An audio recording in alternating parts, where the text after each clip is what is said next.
Well, g'day curd nerds. Today I'm going to teach you how to make a cheese of my own creation called Caprine Provençal. So, Caprine Provençal in French means the provincial goat.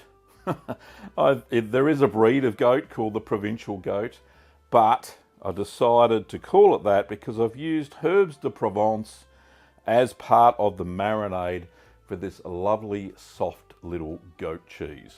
So, without further ado, let me show you how I made Caprine Provençal. So we start off by sanitising our equipment. I'm boiling the stainless steel equipment, as you can see there, and I've cleaned the sink with Star San, and I'm using Star San to also sanitize all of the plastic baskets or plastic stuff that I'm using.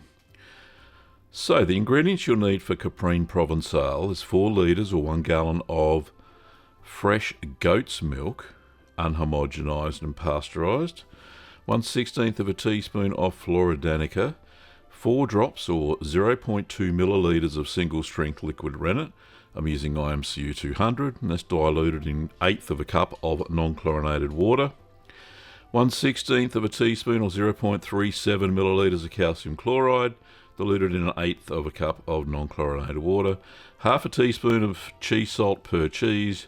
You'll also need some extra virgin olive oil, some sunflower oil, some mixed peppercorns, herbs de Provence, savoury and celery seeds, and depending on how many jars you make, 2 to 3 bay leaves. So make sure that all your stainless steel gear is all set out, ready to go. Just doing the last of the spoons there. And then over on your sink area, then we're just going to pour the boiled cheesecloth into the colander. And pop the pot into the sink, ready to add the milk to. So just add the milk to your pot. Now I'm just using the precision cooker there to heat the water to make a water bath for the pot. Much easier to control the temperature of the milk. But first off, we're going to add the calcium chloride before we heat the milk. Give it a bit of a stir. Now this adds back in soluble calcium that may have been destroyed during the pasteurisation process. This is pasteurised milk. Pop the lid on. Now I'm just going to fill the sink full of water and adjust the temperature. Just make sure I've got a trivet underneath that pot there, and that allows the water to circulate underneath. Then we're going to heat the goat's milk to 22 degrees Celsius or 71.6 degrees Fahrenheit. We're trying to get as close as we can anyway. So that's 23.7. Letting the water bath cool down a little bit.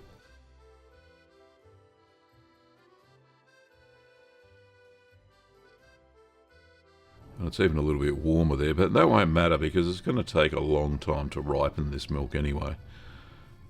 So try and get it as close to 22 or 23 as you possibly can.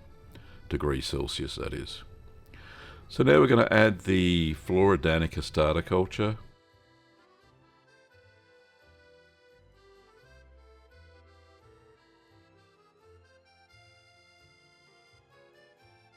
Just sprinkle that over the surface of the milk.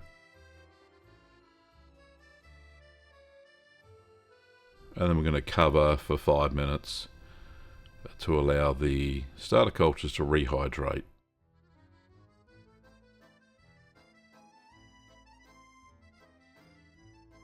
So 5 minutes later, give it a good stir for about a minute.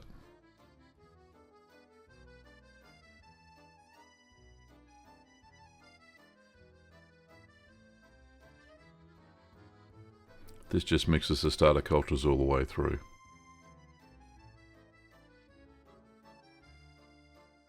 Now there's no ripening period per se, so we're just going to add the rennet solution. It's a very weak rennet solution there. It was only 4 drops of rennet. mixed with the water, and then we just stir that for about a minute.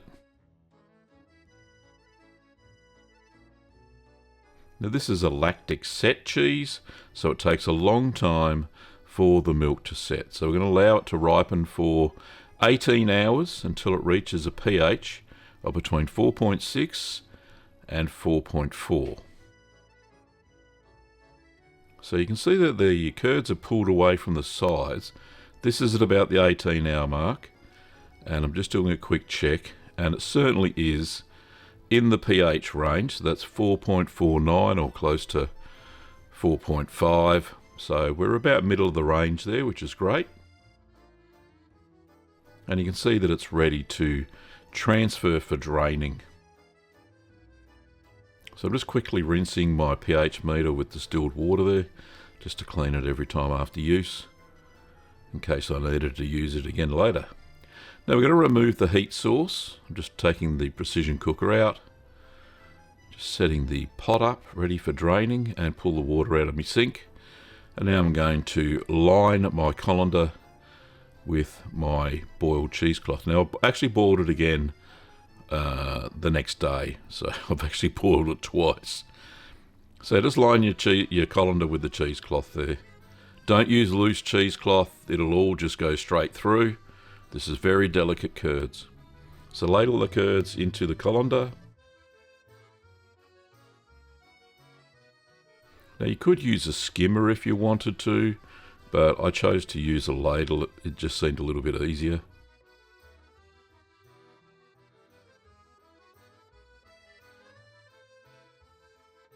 And just gently ladle that all in there and tip the rest in.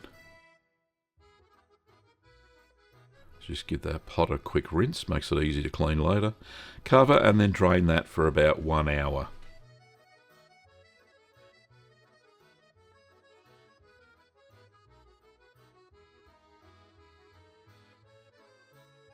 So an hour later, I've got my area set up. I've got my 5 little cheese baskets.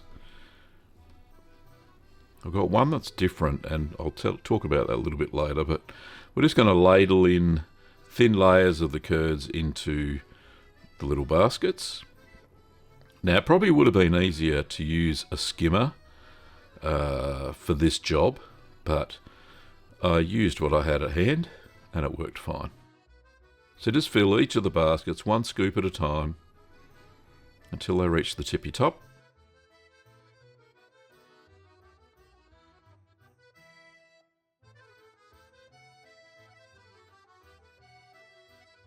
And then continue to fill until you've used all the curds, making sure you've left a little peak in the center, and that stops a concave top or bottom. So the cheese settles down properly. There we go, now that'll just drain away. So we're going to allow that to drain for 48 hours at 21 degrees Celsius or 69 Fahrenheit, which is classed as room temperature. So any hotter, you'll get faster acid development, which you don't really want. So 21 is perfect.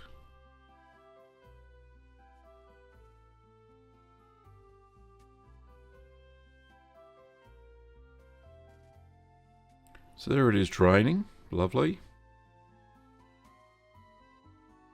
Nice little time lapse there. There we go. So I just wanted to test whether it was ready to turn, and it certainly was not. It was way too soft. So I just put the umbrella back on and just left it. So 12 hours later, after the initial scooping into the baskets, I then flipped them. Just checked first, yep, and that stayed solid enough that I could put it back into the basket. So we just flip those over. Now it will be really soft, so just be careful and just bang it down so it goes back down to the bottom. So do that for every single one.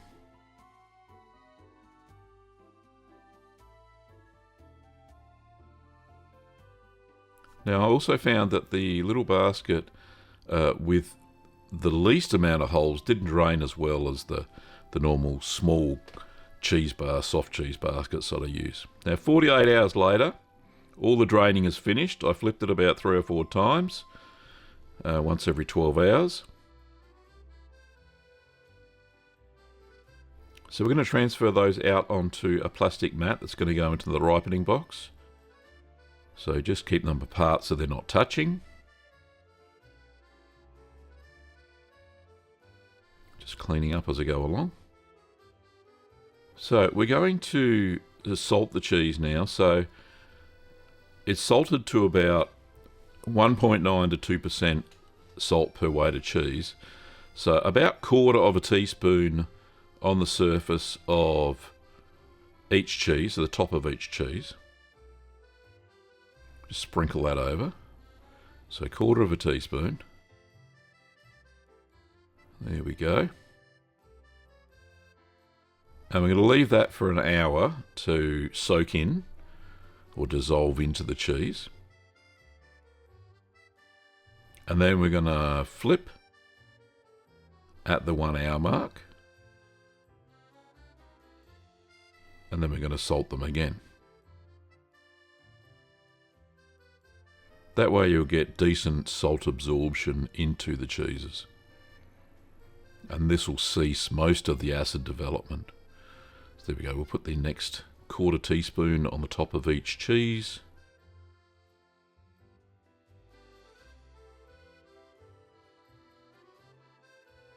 There we go, lovely. Now we'll just transfer that into the sanitised ripening box, and we're going to store or ripen that at 4 degrees Celsius or 39 Fahrenheit in the kitchen fridge, not the cheese cave, the kitchen fridge, for 7 days. So during that 7 days, just make sure that you turn each cheese daily, so top to bottom.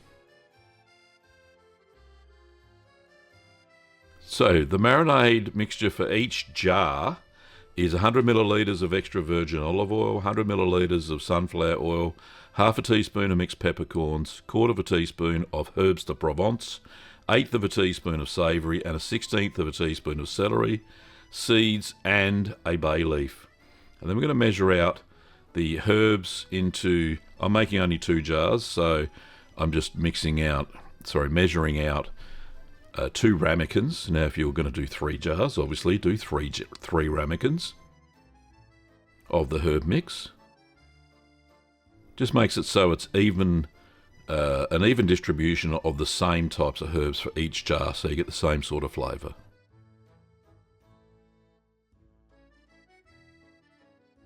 So I've got my herbs all measured out. Now I'm going to pat each cheese dry with paper towel, just in case there's a little bit excess moisture on the cheeses. Don't really want that moisture in the jars. So we're going to cut each cheese in half along the cylinder.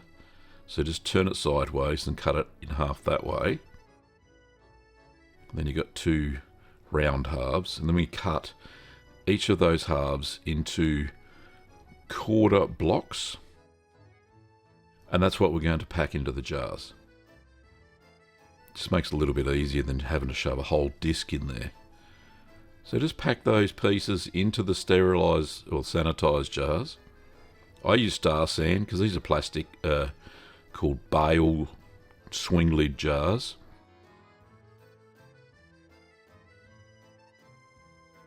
Now I found I needed about 1.5 cheeses per jar, which made it fairly simple. Now I decided that I needed to have a bit of space to put the herb mixture in. So just sprinkle the herb mixture when it's about 3/4 full, just so you get some into the cracks and crevices there, and then pack the rest of the cheese on top of that.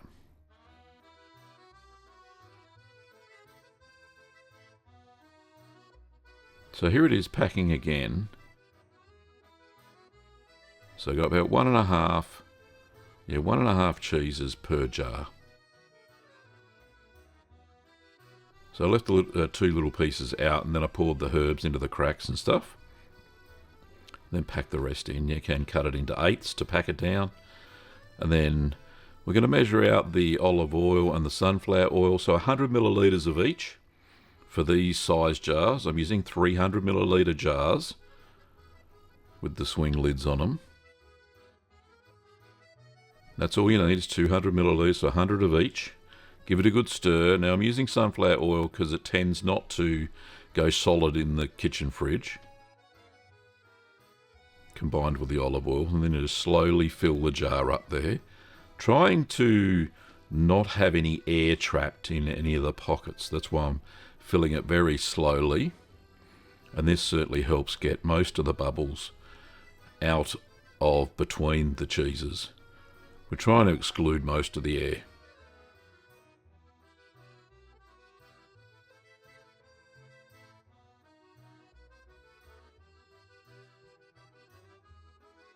Now magically 200 millilitres of the oils seem to fill the jar right up perfectly. So the cheese should be slightly covered by the oil,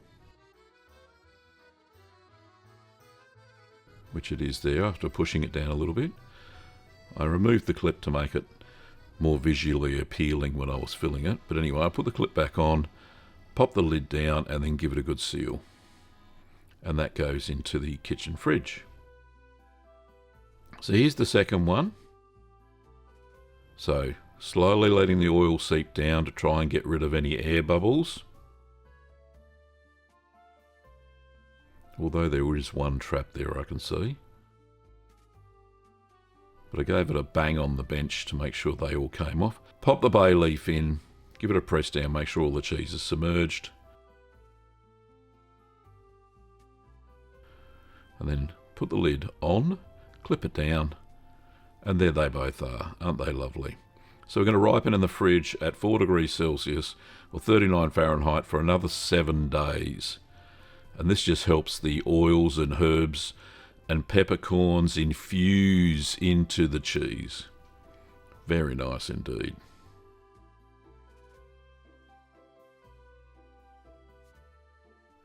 So there they are after 1 week in the fridge. The flavours have infused and they look amazing. Now I did keep one little cheese spare just to try that during the taste test to let you know the difference in flavours. Anyway, let's get back to Gav. So there you have it, the Caprine Provençal. I've got them marinating in these little 300 milliliter jars with all the herbs and the oils. I had them in the kitchen fridge for about 7 days. They did go slightly cloudy, but I've left them for 30 minutes at room temperature, and absolutely they have gone clear again. So that's what you should do before you serve them up. Now I'm going to try them with some crackers. Very nice. These are just original wafer crackers. Let's get those out, because first of all what I want to do is try the cheese. I kept one spare, and that is for tasting purposes.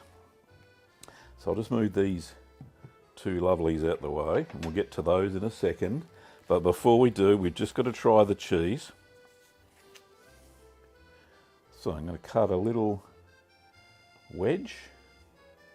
This has also been sitting at room temperature. It's highly spreadable, as you can see there. Oh, look at that, lovely. And it keeps its shape really nicely. Now, I cannot tell a lie, I have consumed one of these little cheeses already. They are really, really delightful. So, anyway, here goes a taste test. You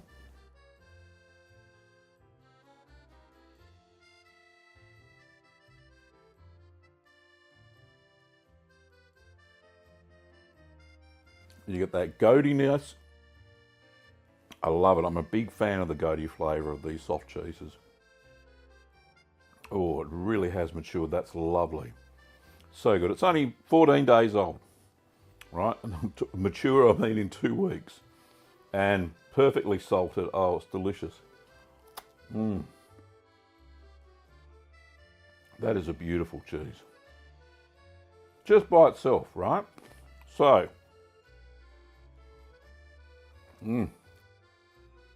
What's it going to taste like when I grab some out of the marinade? Oh, this is going to be great. Now, it might be a little bit messy, but that's okay, right? How are we going to do this? All right, let's just turn the board around. There we go. And put the other little goat cheese at the back. So technically this is just a goat's cheese. It's like a moulded... What's a goat's cheese that's similar? Well, any strained, any... Well, it's not like... trying to think of... Cherv is a good example, I suppose. But that is a really smooth, like a cream cheese. This has been moulded, obviously, and drained. A little bit like Valence without the ash and without the mould. So a little bit tangy, salty, nice. All right, so that one. They both look spectacular, right? And you can see from the close-ups that they are just, they're fridge worthy, they're serving at picnics worthy, you name it. Oh, delightful. All right, so enough waffling, Gav. Let's just crack the lid on that. Oh, very nice. Okay, grab a couple of crackers first before you get too excited. So now I'm going to use a fork to fish them out. I'm not going to do anything silly, but I've got a little bit of pepper on there. So notice they're not falling apart, so I'm just letting a little bit of oil drain off there. So I'll leave the rest in there. Very delicate stuff. Let's put that to the side. Now it's got a couple of peppercorns embedded in it. So I'm happy. And some herbs there as well. Oops, peppercorn fell off. I want to get the full herby flavour with the oils and all that. It does have a little bit of a different aroma than the original cheese.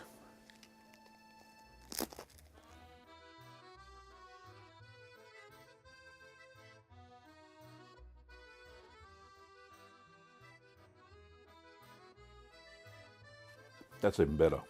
This is even better than that, and that's pretty good.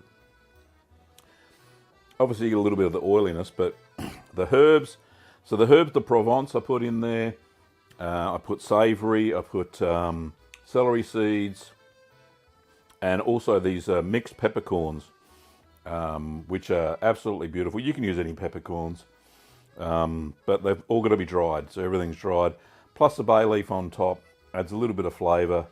This is delightful. This has got a little bit of a herby flavour on the tongue, just really slight peppery.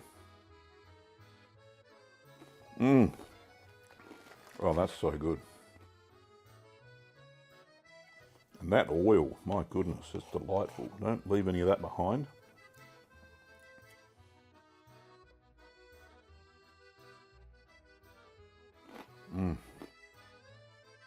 Beautiful flavour. It's actually less tangy than what the cheese is normally.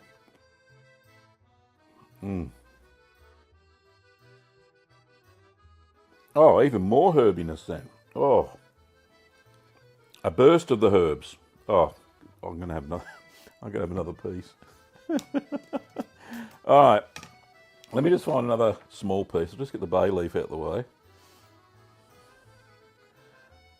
I packed it in there pretty tight, but it comes out okay. Now, if you wanted to, you could get a little bit of the herbs as well. Oh, some peppercorns. Pop them on top. Oh, very nice. Right, I'll close the lid before I get too excited, right? There we go. Do get a little bit of oil on your fingers, but that's okay. Cracker number 2, 3, 4. I can't remember. So many crackers. Oh, a bit of that oil. Oh, just smells divine.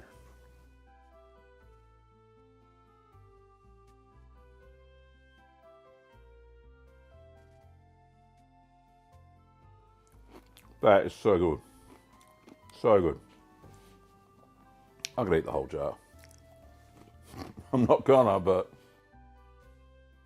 so nice. Shall I have one more? Why not? Why not? Oh, this one's got more herbs on it too. So I dare say as you go through the jar, you're going to get a few little different flavours from the celery seed and the herb mix.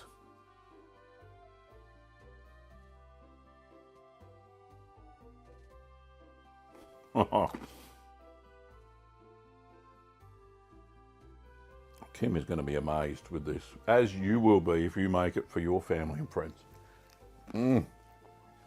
Oh, so good. That Caprine Provençal is just beautiful. Absolutely fantastic. I'm so glad I made this cheese. And I took the time to actually do it all and get it right. So, yeah, fantastic. I'm so chuffed to bits that I've done it right. So good. Anyway, so if you want to make the Caprine Provençal yourself, then I'll put a list of ingredients, plus a link to where you can get these jars, if you like these fancy little jars, in the description down below. And you can pick them up from littlegreenworkshops.com.au, which is the shop run by Kim and myself. Anyway, I hope you've enjoyed this cheese making video, including the taste test of the two types of cheese. So don't forget, this one here, the naked cheese, is perfectly fine if you don't want to go to the trouble of doing the marinade. This little goat's cheese stands by its own for sure. It is beautiful. But you want to take it to the next level, marinate it. Fantastic. And you'll have yourself some Caprine Provençal. Anyway, thanks for watching, Curd Nerds. Don't forget that if you like the video, hit the thumbs up button. And if you haven't subscribed already and you want some more cheesy content, then hit that little bell and you'll be notified when the next video comes out. If you want to support the channel by supporting it financially every month, then you can do so using YouTube memberships or Patreon. And there are links in the description below. All right, thanks for watching, Curd Nerds, and I'll see you next time. Bye-bye.